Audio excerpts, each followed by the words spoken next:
कल व्यास पूर्णिमा है, जिसे हम बहुत सारे नामों से पुकारते हैं।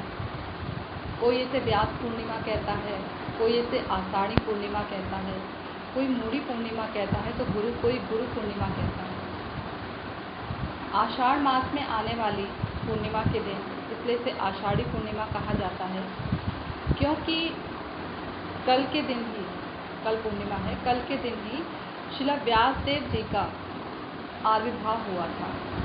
पराशर मुनि और मत्स्य गंधा उनके संयोग से आविर्भाव हुआ था, जिसके कारण इन्हें व्यास पूर्णिमा के नाम से जाना जाता है।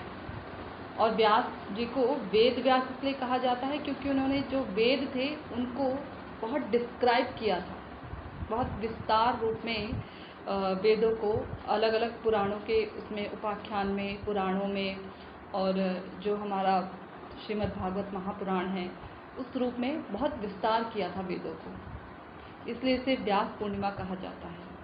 मूढ़ी पूर्णिमा क्योंकि सनातन गोस्वामी पाद जी का कल जो है तिरुभाव तिथि भी है सनातन गोस्वामी पाद जी की, कल के दिन ही, तो सभी उनके उपलक्ष्य में उस समय जब सनातन गोस्वामी पाद जी इस धराधाम को छोड़कर भगवान की राधा गोपीनाथ जी की नित्य लीला में प्रविष्ट हो गए थे लवंग मंजरी के रूप में, तो उनके वियोग में, उनके शोक में सभी ब्रजवासियों ने उस समय सनातन गोस्वामी पाद जी को बड़े बाबा के नाम से पुकारा जाता था। उनके वियोग में शोकाकुल होकर ब्रजवासियों ने, सभी ने, जो पुरुष वर्ग थे, उन्होंने मुंडन करा लिया था, अपने जो केश हैं उनको मुड़वा लिया था, इसलिए इसे मूढ़ी पूर्णिमा कहा जाता है। कल क्योंकि सनातन गोस्वामी पाद जी श्री गिरिराज गोवर्धन जी की परिक्रमा करते थे, तो कल के दिन गिरिराज गोवर्धन में बहुत लोग परिक्रमा करने आते हैं, बहुत भीड़ रहती है। तो खैर, ये थे जिन्हें अलग अलग नाम से गुरु पूर्णिमा कहा जाता है। वेद व्यास जी, जिन्होंने श्रीमद् भागवत महापुराण जैसे अमल महापुराण को हमारे जैसे कलिकाल जीवों के लिए प्रकट किया, क्योंकि वेदों में सबका अधिकार नहीं है। कलयुग में तो सभी जीव मंद बुद्धि हैं, तो सबका अधिकार नहीं है, स्त्रियों का, शूद्रों का वेदों में अधिकार नहीं है। इसलिए उनके लिए उनका कल्याण कैसे हो, इसलिए श्रील वेद व्यास जी ने श्रीमद् भागवत महापुराण को संकलित किया। शुद्ध भक्ति के पथ पर चलने के लिए, शुद्ध भक्ति के क्षेत्र में जाने के लिए बहुत सारे तत्व होते हैं जिन्हें जानना बहुत ज़रूरी होता है। प्रेम तत्व, राधा तत्व, भगवत तत्व, माया तत्व, जीव तत्व, नाम तत्व, वैष्णव तत्व, इन सभी में एक मुख्य प्रमुख तत्व है जिसे गुरु तत्व कहा जाता है। गुरु तत्व और वैष्णव तत्व ये ऐसे दो तत्व हैं जिन्हें जान लेने पर बाकी सभी तत्व अपने आप प्रकाशित हो जाते हैं हृदय में। अन्य तत्वों को जानने की अलग से प्रयास करने की आवश्यकता नहीं होती है। ये दो तत्व ऐसे हैं, गुरु तत्व और वैष्णव तत्व। गुरु यानी बहुत भारी, बहुत बड़ा।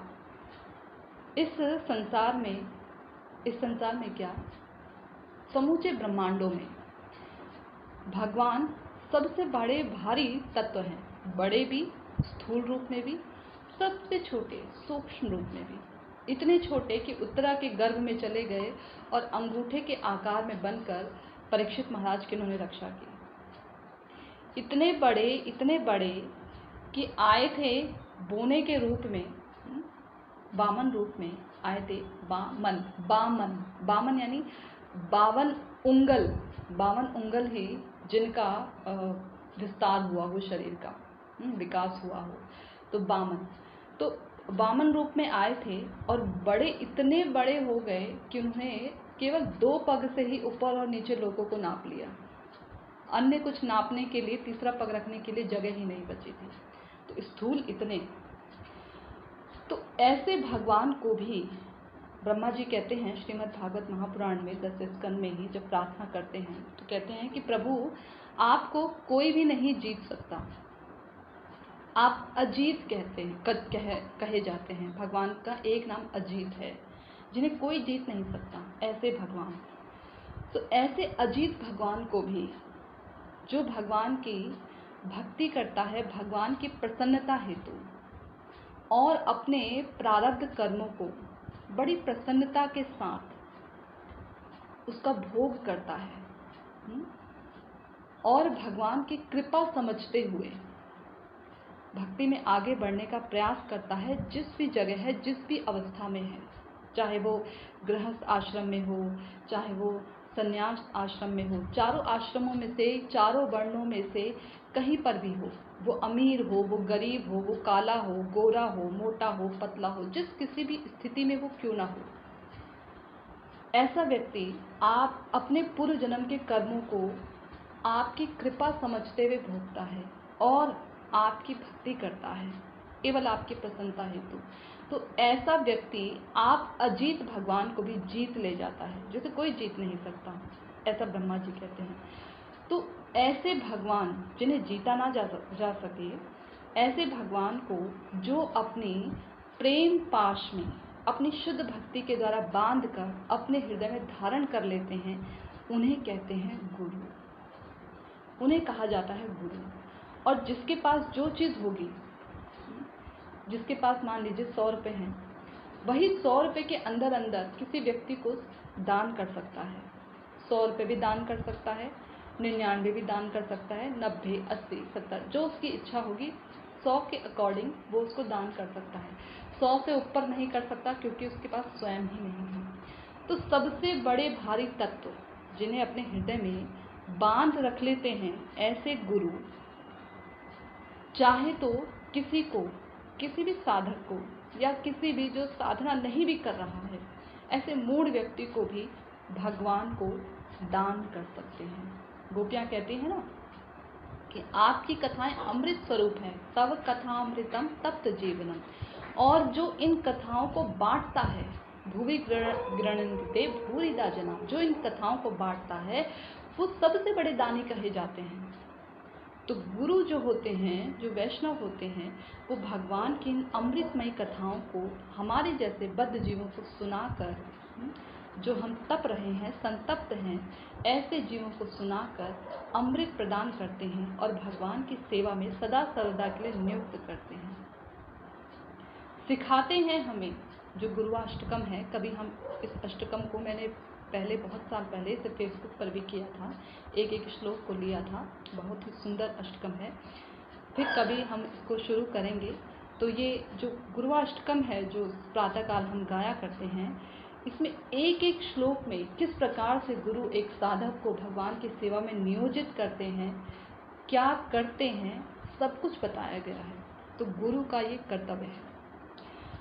शास्त्रों में कहा जाता है, यस्य देवे परा भक्ति यथा देवे तथा गुरु तस्येते कथिता ही अर्था प्रकाशन्ते महात्मा।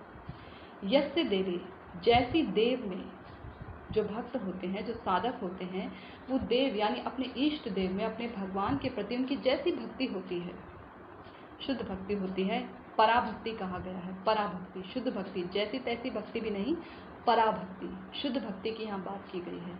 तो जैसी एक साधक की भगवान अपने इष्ट देव के प्रति पराभक्ति, शुद्ध भक्ति होती है, वैसी भक्ति ही उसकी यदि गुरु के चरणों में होती है, यस्य देवे पराभक्ति यथा देवे तथा गुरु, वैसे ही गुरु के चरणों में उसकी भक्ति हो, यानी पराभक्ति हो, गुरु से किसी भौतिक लाभ प्राप्ति के लिए, पद प्रतिष्ठा के लिए, कि गुरु के हम संग रहेंगे तो हमें प्रतिष्ठा मिलेगी, मान सम्मान मिलेगा, बाकी लोग हमें जानेंगे, पहचानेंगे, इसलिए गुरु के साथ में रहें। या फिर जब गुरु चले जाएं तब गुरु की जो संपत्ति है, जो मठ मंदिर है, उसमें हमें जो है एक पद मिले, इस इच्छा से नहीं, पराभक्ति के उद्देश्य से। गुरु की भी शुद्ध भक्ति वैसी करता है यदि कोई, तो क्या होता है, तस्येते कथिता ही अर्था, सब शास्त्र कहते हैं, तस्येते कथिता, सब शास्त्र कहते हैं, ही अर्था प्रकाशन्ते महात्मना, वो महात्मा है और उसके हृदय में, ऐसे महात्मा के हृदय में ही सब जितने भी शास्त्र हैं वो सभी प्रकाशित हो जाते हैं। उनके अर्थ जिनको हम पढ़कर कभी समझ नहीं सकते, जो भागवत है, ये जो पुराण है, इसको हम कभी भी पढ़कर नहीं समझ सकते। भक्त्या भागवतम ग्राह्यम न बुद्धया न च टीकया, ना अपनी बुद्धि के द्वारा, ना कोई टीका करके, कोई टिप्पणी करके या बड़ी बड़ी टीकाएं लिखकर हम नहीं जान सकते भागवत के रहस्य को। ग्रंथ भागवत केवल तभी खुलता है जब भक्त भागवत की कृपा होती है। भक्त भागवत की सेवा के बगैर एक बहुत बड़ा बक्सा है, उसमें बहुत सारा धन रखा हुआ है, जिस धन को प्राप्त करके हमें फिर कभी कुछ कमाने की आवश्यकता नहीं पड़ेगी। ऐसा वो बक्सा है, इतना बड़ा वो बक्सा है, उसमें इतना धन रखा है, बहुमूल्य, और हमें मालूम भी है। लेकिन उसकी जो कुंजी है, उसकी जो चाबी है, वो किसी भक्त के पास है, किसी ऐसे व्यक्ति के पास है जिसके पास बक्सा हमारे पास होने के बावजूद भी चाबी उस व्यक्ति के पास है। जब हम उसकी सेवा करेंगे तो तब वो चाबी हमें देगा धरोहर स्वरूप में, और हम उस चाबी से उस बक्से को खोल पाएंगे, तब हमें उसकी संपत्ति मिलेगी। ऐसे ही जो साधक जितनी मर्जी साधना कर ले, जितना मर्जी ग्रंथों को पढ़ ले, चाहे घोट घोट के सभी शास्त्रों को पढ़ ले, रात दिन पढ़ता रहे, रात दिन सुनता रहे। सुना है ना हमने, नयम आत्मा प्रवचनेन लभ्यो ना मेधया ना बहुना श्रुतेन। बहुत सुनने से भी जो है इन शास्त्रों के अर्थों को प्रकाशित नहीं हुआ जाता, उन्हें हम नहीं समझ सकते उनके अर्थों को। तो ऐसा व्यक्ति, जो ऐसा साधक जब अपने गुरु की सेवा करता है, वैष्णव जनों की सेवा करता है, तो वो अपने हृदय में रखे हुए भगवान रूपी धन को, तुम्हारा हृदय सदा गोविंद विश्राम, आपका जो हृदय है वो गोविंद का विश्राम स्थल है। दर्शने पवित्र कर ए तुम्हारा गुण, केवल दर्शन मात्र से जो गुरुजन है, जो वैष्णव जन है, वो पवित्र कर देते हैं। पास जाने की तो बात ही छोड़ दीजिए, गंगा जी में जब पास जाते हैं, निकट जाते हैं, उसमें स्नान करते हैं, उसमें आचमन करते हैं, तब कहीं गंगा जी जो है हमें पवित्र करती हैं। उस पर भी क्या होता है, जब गंगा जी से स्नान करके हम बाहर निकले, तो फिर हम वही भोग विलासिता में, अपने आसपास के वातावरण में फिर से हम वैसे ही हो जाते हैं। तो वो वही स्नान हुआ जैसे हाथी बड़ा नहा धोकर बाहर निकला और फिर धूल कीचड़ में जाकर लोटपोट हो गया, तो उसके स्नान का कोई मतलब नहीं रहता। ठीक इसी प्रकार से गंगा जी में हमने स्नान किया, हमारे सारे पाप धुल गए, उसके बाद फिर हम बाहर आकर फिर से पाप कर्म करने लगे, क्योंकि वृत्ति समाप्त नहीं हुई है, तो फिर उसका कोई मतलब नहीं रह जाता। लेकिन वैष्णव जन, गुरुजन ऐसे तत्व हैं, ऐसे हैं जो कि जिनकी वाणी के नीचे बैठकर यदि हम स्नान करते हैं, तो वो ना सिर्फ हमारे पापों का हरण करेंगे, हमारे पापों को धोएंगे, हमें शुद्ध करेंगे, बल्कि हमारी पाप करने की वृत्ति को ही समाप्त कर देंगे, जड़ से उखाड़ फेंकेंगे। और इतना ही नहीं करेंगे, साथ ही साथ अपने हृदय में रखे हुए परम धन को, जिन्हें कोई जीत नहीं सकता, ऐसे अजीत भगवान को हमें दे देंगे। पूर्ण रूपेण भगवान उनके हृदय में है ना, तो पूर्ण रूपेण उन भगवान को हमें प्रदान कर देंगे। एका की आमार नाही पाए बल, एकमात्र अपने बल से हम भगवान का नाम नहीं ले सकते, बल चाहिए। हम तो बहुत शूद्र हैं, माया द्वारा कवलित हैं, बार बार माया हमें ग्रास लेती है, हमारी इंद्रियां बहिर्मुख हैं, बाहर की चीज़ों पर बहुत जल्दी आकर्षित हो जाती हैं, स्वाभाविक रूप से कोई प्रयास नहीं करना पड़ता। ऐसे बहिर्मुख जीव, हम बद्ध जीव, जिनकी काया जो है, जो शरीर है, पूर्व जन्म के कर्मों से बंधा हुआ है, मन बंधा हुआ है, जो स्वतंत्र नहीं है अपने आप में, ऐसे जीव पर भी यदि कृपा करते हैं गुरुजन, आचार्यजन, तो ऐसे जीव भी भगवान की उस सेवा को प्राप्त कर लेते हैं, जिसको प्राप्त करने के बाद फिर कुछ और प्राप्त करने की अभिलाषा नहीं रह जाती। शास्त्रों में कहा गया है कि जो कुछ भी यदि हम इस तत्व को समझे बगैर, जो गुरु तत्व है, इसे समझे बगैर अन्य तत्वों को समझने का प्रयास करते हैं या भक्ति करने का प्रयास करते हैं, तो वो सब कुछ निष्फल हो जाता है। प्रथमंतुम गुरु पूज्यम तथा शेव मम अर्चनम, सबसे पहले, मेरे अर्चन से भी पहले गुरु का अर्चन करना चाहिए। कुर्वन् सिद्धिम वाप्नोति, अगर तुम सिद्धि प्राप्ति के लिए प्रयास कर रहे हो, अगर तुम ऐसा करते हो, सिद्धि प्राप्ति के लिए तुम प्रयास करने के पथ पर निकले हो, लेकिन यदि तुम गुरु की वंदना नहीं करते हो, तो ही अन्यथा निष्फलम भवेत्, सब कुछ निष्फल हो जाता है। सब कुछ जो कुछ भी तुम कर रहे हो उसका कोई मोल नहीं रह जाता। ऐसा है ये गुरु तत्व। गुरु तत्व के अंदर जो पूरी गुरु परंपरा है वो सब समा जाती है। केवल एक व्यक्ति विशेष से गुरु तत्व नहीं बनते हैं। गुरु तत्व के अंदर जो पूरी गुरु परंपरा है, समूची गुरु परंपरा आ जाती है, समूची एक चैन जैसी बंधी हुई है, सब उसके अंदर समाहित हो जाते हैं। तो ये जो गुरु परंपरा है, ये जो गुरु तत्व हैं, इनकी जो वाणी है जिसके नीचे बैठकर बद्ध जीव स्नान करते हैं, यानी उनकी वाणी को सुनते हैं, तो वो अमृत को प्राप्त होते हैं। एक बहुत ही सुंदर श्लोक शास्त्रों में दिया गया है, ये मैंने पहले भी बताया है एक दो बार, शायद आप लोगों में से जिन्होंने नहीं सुना होगा। मुझे बड़ा अच्छा लगता है श्लोक। अवधो विधो वधु मुखे फणिनाम निवासे स्वर्गे सुधा बसति। शारम शयम पतिमृतम गरलम पतंतम कंठे सुधा बसती भगवत जनाना। यानी अवधो विधो, इसका मतलब मैं बताती हूँ। अवधो बोलते हैं समुद्र को, महासागर को। कुछ ज्ञानी जन ऐसा कहते हैं, विबुधा वदंती, कुछ ज्ञानी जन, सभी की बात नहीं कही गई है, कुछ ज्ञानी जन ऐसा कहते हैं कि मुख्य रूप से अमृत जो है 5 स्थानों पे पाया जाता है। ऐसा ज्ञानी जन कहते हैं। विबुधा वदंती, कौन सी 5 जगहों पर? अवधो विधो, अवधो यानी कि समुद्र में, महासागर में, जो समुद्र है उसमें अमृत पाया जाता है। कैसे? जब समुद्र मंथन हुआ था उसमें से धन्वंतरी जी प्रकट हुए थे और अमृत का कलश लेकर प्रकट हुए थे। फिर उसके बाद आप लोगों को मालूम ही है कैसे भगवान ने मोहिनी अवतार लिया और अमृत को जो है देवताओं को वितरित किया। तो कहा जाता है समुद्र में से निकले ना कलश लेके, तो अवधु, समुद्र के अंदर, अवधि के अंदर जो है ये अमृत पाया जाता है। कहाँ तक ये बात सत्य है ये मालूम नहीं, लेकिन कुछ जो ज्ञानी जन हैं सब कहते हैं कि अवधि समुद्र के अंदर अमृत पाया जाता होगा। उसके बाद कुछ ज्ञानी ऐसे भी हैं जो कहते हैं विधो, चंद्रमा, विधु जो है चंद्रमा, उसमें अमृत पाया जाता है। कैसे? चंद्रमा के जो निवासी हैं, जो चंद्रमा में जो वास करने वाले लोग हैं, वो सोम रस का पान करते हैं और इस सोम रस का पान करने के बाद उन्हें कभी भी बुढ़ापा, बीमारी, रोग, ये सब कुछ नहीं आता। उनकी आयु बहुत बढ़ जाती है। तो सोम रस का पान करते हैं वहाँ के चंद्रमा के निवासी। तो कहा गया विधु, विधु में हो सकता है, चंद्रमा में हो सकता है कि अमृत पाया जाता हो।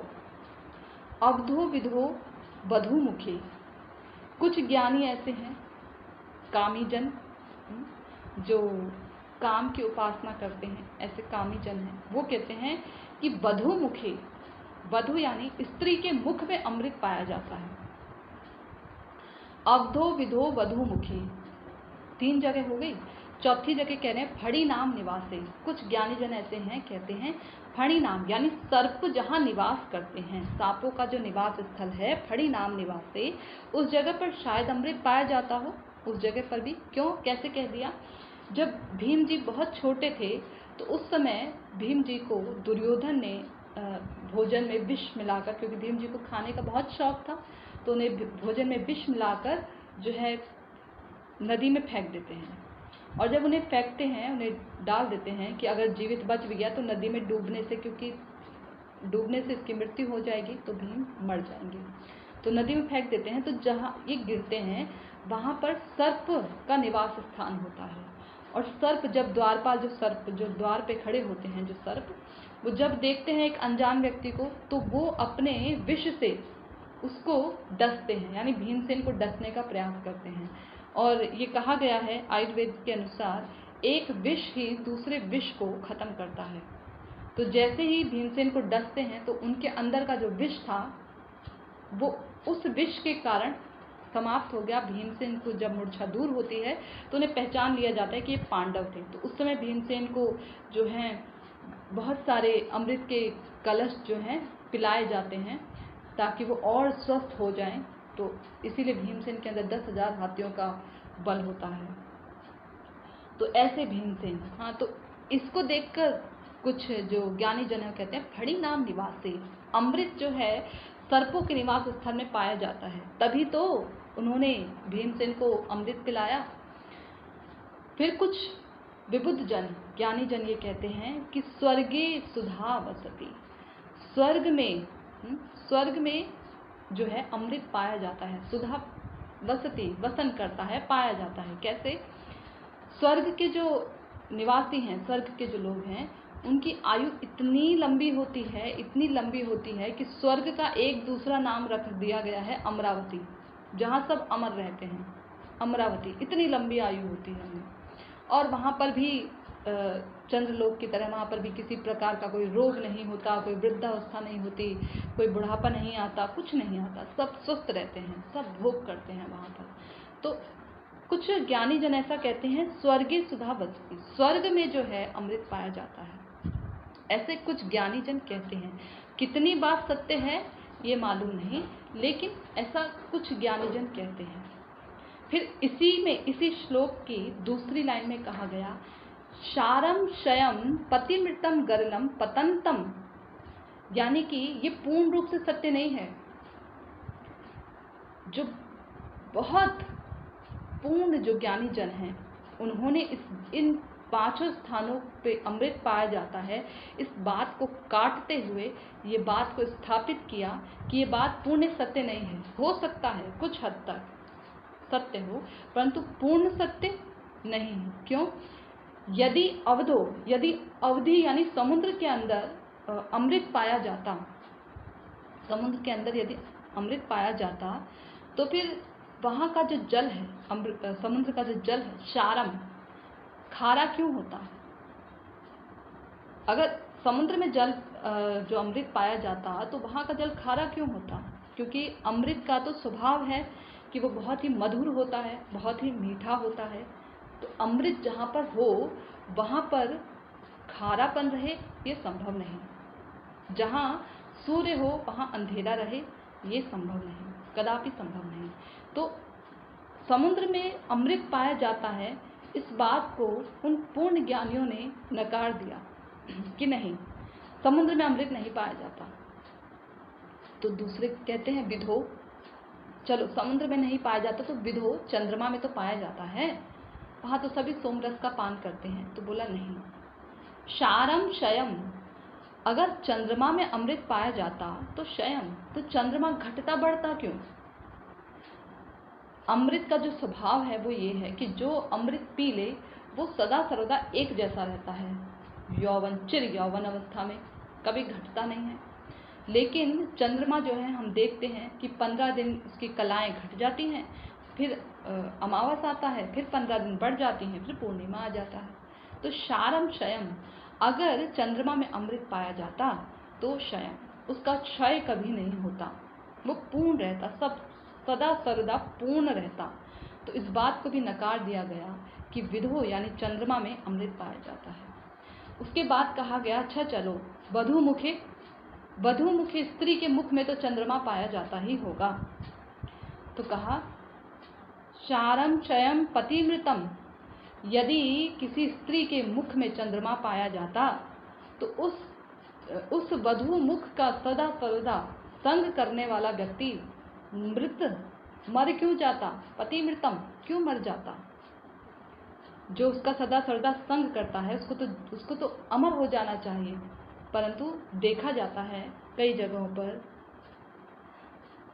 कि उस वधु के मुख का सदा सर्वदा दर्शन करने वाले व्यक्ति की मृत्यु हो जाती है, पतिमृतम। तो इस बात को भी नकार दिया गया कि वधु मुखे यानी वधु के मुख में चंद्रमा पाया जाता है। फिर कहा फणिनाम निवासे, चलो सांपों के उसमें तो अवश्य में ही अमृत पाया जाता होगा। नहीं, क्यों? शारम शयम पतिमृतम गरलम, यदि सांपों के निवास स्थान में अमृत होता तो सांप अपने कंठ में विष लिए क्यों घूमते?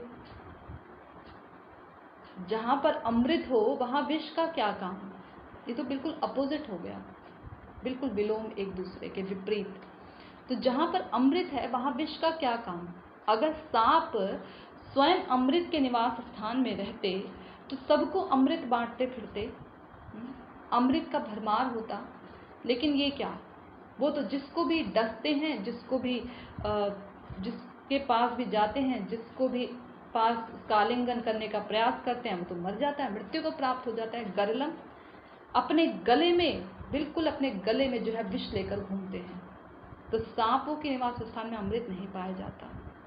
उसके बाद कहा स्वर्गे सुधा वसती, स्वर्ग में तो जरूर, जैसे अमरावती का ही नाम दे दिया गया हो, वहां तो जरूर जो अमृत है पाया जाता है। बोला नहीं।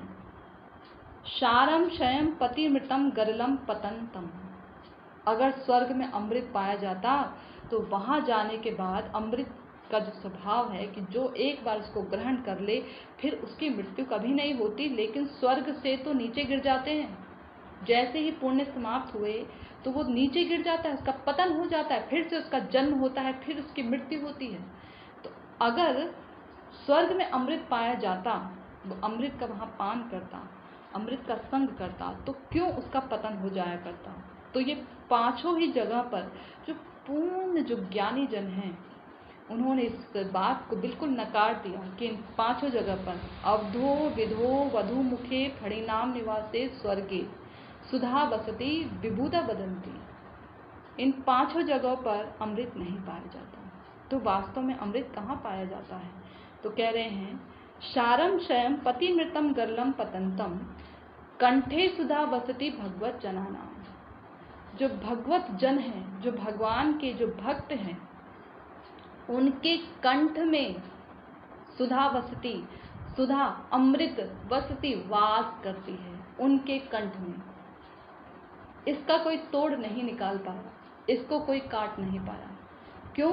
क्योंकि जब कोई उनका संग करता है तो इतनी मधुर वाणी, चाहे गला कितना भी कर्कश क्यों ना हो, लेकिन इतनी मधुर वाणी निकलती है कि वो कानों को अत्यंत प्रिय लगती है, अत्यंत प्रिय लगती है। जब प्रभुपाद जी श्रील भक्ति सिद्धांत सरस्वती ठाकुर अपने इस धराधाम को छोड़कर नित्य लीला में जब प्रविष्ट हो रहे थे, उस समय प्रभुपाद जी बुलाते हैं अपने शिष्य को, उनका नाम था क्या नाम था, श्रीधर महाराज जी का शायद उनका नाम। तो उनको बुलाते हैं, उनका कंठ बड़ा, मतलब वो गाने में सुरीला नहीं था उनका कंठ, भक्ति रक्षक श्रीधर महाराज जी, तो उनका कंठ जो है सुरीला नहीं था। देखने में, सुनने में लगा जाए तो वो बहुत बिल्कुल सुरीला नहीं गाते थे, थोड़ा खड़ा, थोड़ा कर्कश उनका कंठ था। लेकिन प्रभुपाद जी उन्हें बुलाते हैं और उनसे कहते हैं कि तुम मुझे जो है भगवान का कीर्तन करके सुनाओ। तो उस समय वो कीर्तन करते हैं और प्रभुपाद जी यानी भक्ति सिद्धांत सरस्वती ठाकुर प्रभुपाद ये उनकी कथा सुनकर, उनका कीर्तन सुनकर नित्य लीला में प्रविष्ट करते हैं। तो चाहे कितना भी कर्कश लगे देखने वाले को, सुनने वाले को, लेकिन जब वो कानों में पड़ता है सुनने वाले का, तो वो अमृत का कार्य करता है, बूटी का कार्य करता है। जानते हैं भगवान की कथाओं को अमृत जरूर कहा जाता है। भगवान की, इसमें कोई शक नहीं है, कोई संशय नहीं है कि भगवान की कथाएं अमृत स्वरूप हैं। लेकिन ये अमृत तभी सच में रसायन बनता है जब इस अमृत को किसी भक्त के कंठ में डाल दिया जाए। जब भक्त के हृदय से, जहाँ पर भगवान बैठे रहते हैं, वहाँ से जब ये हरि कथा निकलती है और उस हृदय से होते होते, कंठ से होते होते जब मुख से बाहर निकलती है और मुख से बाहर निकलकर सुनने वाले के कान में जब प्रवेश करती है, तो ये कथाएं रसायन का काम करती हैं, तब चित्त परिवर्तित होता है। वरना कथाएं तो बहुत होती हैं। आप श्री वृंदावन धाम में आइए, आपको सब जगह दिखेंगी कथाएं होते हुए। कोई कहीं बैठकर कथा कर रहा है, कोई इतने बड़े बड़े मंदिर खोल दिए हैं, वहाँ बैठकर कथाएं हो रही हैं। कथाएं सब करते हैं। आज के समय में बहुत से वक्ता आपको मिल जाएंगे, श्रोता फिर भी कम मिले, वक्ता आपको बहुत मिल जाएंगे बोलने वाले। इतनी कथाएं हो रही हैं, लेकिन फिर चित्त का परिवर्तन क्यों नहीं हो रहा? हम अखबार खोलकर देखते हैं, हम न्यूज़पेपर खोलकर देखते हैं, पहले से ज़्यादा मात्रा में पाप बढ़ा है, पहले से ज़्यादा मात्रा में जो है जितना भी खून खराबा है, चोरी चकारी है, ये सब पहले से ज़्यादा बढ़ा है। जब कथाएं इतनी हो रही हैं तो वास्तव में ऐसा होना चाहिए कि भगवान की भक्ति के सब कोई देखोगे आज के समय में हर कोई छोटे लड्डू गोपाल, कोई बड़े लड्डू गोपाल लेकर घूमते रहते हैं, कोई टोकरी में लेता है, कोई हाथ में लेकर घूमता रहता है। बहुत लोग देखने को मिलेंगे आप लोगों को। हाँ, तो जब लोग इतना जुड़ रहे हैं, इतना भक्ति की तरफ उन्मुख हो रहे हैं, तो आखिर क्यों नहीं कि ये लोग भक्ति मतलब सबका हृदय जो है शुद्ध हो रहा है, ऐसा क्यों नहीं हो पा रहा। तो कहने का तात्पर्य है जो वो कथाएं सुनते हैं, कथा कई सुनते भी हैं, कई नहीं भी सुनते हैं, कोई मनमानी भी भक्ति करता है, तो जो वो सुन रहे हैं कथा, भगवान की कथा होने के बावजूद भी वो रसायन का काम नहीं कर रही, वो चित्त का मार्जन नहीं कर रही हैं, वो भगवान की ओर उन्मुख नहीं कर रही हैं, वो हृदय में ऐसी जलन पैदा नहीं कर रही हैं कि उन्हें अब ये संसार अपना कम करके, संसार अपना ख़त्म करके भगवान के लिए भी सोचना चाहिए, उनके लिए भी समय निकालना चाहिए, क्योंकि समय कम है। ऐसी हृदय में पीड़ा क्यों नहीं उत्पन्न करते? क्योंकि उन कथाओं में रसायन नहीं मिला। कौन सा रसायन? भक्ति रूपी रसायन नहीं मिला है। भक्त जब भक्ति करते हैं, अपने आप को बहुत तपाते हैं, रोते हैं, भगवान की सेवा के लिए भगवान के सम्मुख रोते हैं, तो उनके जो अश्रु हैं, उनके जो हृदय के भाव हैं, वो उस कथा में मिलकर एक ऐसी जड़ी बूटी, ऐसी रसायन का काम करते हैं कि हमारे जैसे जिनके कानों में सदा सदा विषय का विष जाता है, वो उस विष को कम कर देते हैं अमृत पिलाकर। तब हमारे चित्त का मार्जन होता है, तब होता। वरना भगवान का नाम देखिए आप 24 घंटे कंप्यूटर पे चला लीजिए, फ़ोन पे चला लीजिए, परंतु हमारे चित्त का मार्जन नहीं होता है। इतने वर्ष बीत गए, 50 साल उम्र निकल गई, 60 साल उम्र निकल गई, लेकिन अभी जीवन का जो ठहराव है वहीं का वहीं है, अभी वहीं के वहीं पड़े हैं, कुछ बदला नहीं है। क्यों? क्योंकि भगवान के भक्त के मुख से कथा नहीं सुनी थी, उनके मुख से जो है हमने नाम नहीं सुना था, इसलिए चित्त का मार्जन नहीं हो पाया। ये कारण होता है। भगवान की कथाएं अपने में सच में अमृत स्वरूप हैं, लेकिन जब ये किसी भक्त के कंठ से निकलती हैं तो ये हमारे कानों में रसायन का काम करती हैं, तब हमारे चित्त का मार्जन होता है। ये कथाओं का तत्व होता है, ये कथा सुनने का तत्व होता है। ऐसे ही जब हम धाम आते हैं, धाम के दर्शन करते हैं, तो अपने से धाम का दर्शन करेंगे, अपने से, क्योंकि विग्रह का दर्शन तो होता नहीं, क्योंकि हमारी सभी इंद्रियां बहिर्मुख हैं। अपने से तो हम कभी दर्शन कर नहीं सकते, अपने से तो हम कभी भगवान का जो है लीला स्थलों का दर्शन कर नहीं सकते। जब कोई भक्त सच में जो भक्ति कर रहा हो, सच में जो केवल एकलम भगवान की ही भक्ति कर रहा हो, भगवान को ही प्रसन्न करने का प्रयास कर रहा हो, जिसके हृदय में भगवान के सुख के, उनकी सेवा सुख के अतिरिक्त और कोई अभिलाषा न हो, ऐसे भक्त से के संग में जब हम धाम का दर्शन करते हैं, विग्रह का दर्शन करते हैं, तब सच में दर्शन होते हैं। दर्शन दिए करवाया था ना रामानुजाचार्य ने। अपने एक व्यक्ति था, मैंने इस पर एक बहुत सुंदर ऑडियो बनाई है। जो वो व्यक्ति थे अपनी पत्नी से बड़ा प्रेम करते थे, इतना प्रेम करते थे कि जब वो चलते थे तो अपनी पत्नी के मुख की तरफ को मुख करके और बाकी पीठ करके उल्टी दिशा में चलते थे, ऐसे चलते थे, इतना प्रेम करते थे अपनी पत्नी से। जब उनकी पत्नी मंदिर दर्शन को जाती है तो वो मंदिर में जो विग्रह होते हैं ठाकुर, उनके सामने पीठ और अपनी पत्नी की तरफ को मुख करके खड़े होते हैं। इस दृश्य को जब रामानुजाचार्य देखते हैं तो उन्हें बड़ा दुख होता है कि कितना विषय व्यक्ति है। तो उस पर कृपा करने के लिए रामानुजाचार्य भगवान से प्रार्थना करते हैं, और जब उसके शरीर को, उस व्यक्ति के शरीर को छूते हैं और भगवान से प्रार्थना करते हैं कि आप इसे दर्शन कराइए, अपने श्री अंग का, अपने सौंदर्य का दर्शन कराइए, तो भगवान की केवल आँख की, नयन की एक पुतली को देख कर ही वो व्यक्ति मूर्छा को प्राप्त हो जाता है। भगवान की केवल एक आँख की जो एक अंदर काली जो पुतली होती है ना, इसको देख कर ही भगवान की वो पुतली को देखते हैं, भगवान थोड़ा सा उस पुतली को घुमाते हैं और उस पुतली को देखते ही वो मूर्छा को प्राप्त हो जाता है। और फिर जब वो मूर्छ अवस्था से जगता है तो रामानुजाचार्य के शरणागत हो जाता है। वैसा वैराग्य दिखे, तो ये वैराग्य आता है जब हम भगवत भक्तों का संग करते हैं, उनके मुखारबिंद से कथा सुनते हैं, तब हमें भगवान के दर्शन होते हैं। सच में तब दर्शन होते हैं। हम जब विग्रह के सामने खड़े हुए तो ये ना सोचें हम भगवान का दर्शन करने जा रहे हैं, क्योंकि हम भगवान का दर्शन कभी नहीं कर सकते। देखिए ना, कितने वर्षों से तो हम भगवान के विग्रह को देखते आ रहे हैं, परंतु ऐसा कहा जाता है कि जब भगवान को देख ले कोई यदि, तो फिर उसके बाद उसे कुछ अन्य देखने की आवश्यकता नहीं पड़ जाती। परंतु हमारी आंखें तो कितना कुछ देखते हैं। इसकी साध यानी कि अभी पूरी नहीं, यानी कि अभी दर्शन हुआ नहीं भगवान का।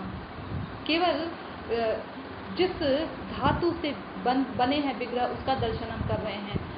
सफ़ेद मार्बल के हैं तो सफ़ेद मार्बल का दर्शन कर रहे हैं, कुछ नहीं तो ईंट पत्थरों का दर्शन कर रहे हैं, कुछ भी नहीं तो जो फूल मालाएं लगी हैं, जो पुजारी जिस प्रकार की सेवा कर रहे हैं, आसपास के जो लोग हैं उनको देख रहे हैं। भगवान का भी दर्शन नहीं हो रहा है। होता तो हम संसार में नहीं पड़े होते।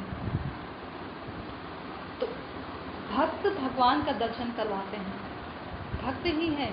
तभी तो श्रील विश्वनाथ चक्रवर्ती पाद ने गुरुवाष्टक में सबसे पहले बात कह दी, संसार दावा नल लीढलोका त्राणाय कारुण्य घना घना त्वं प्राप्तस्य कल्याण गुणान् वास्या वन्दे गुरु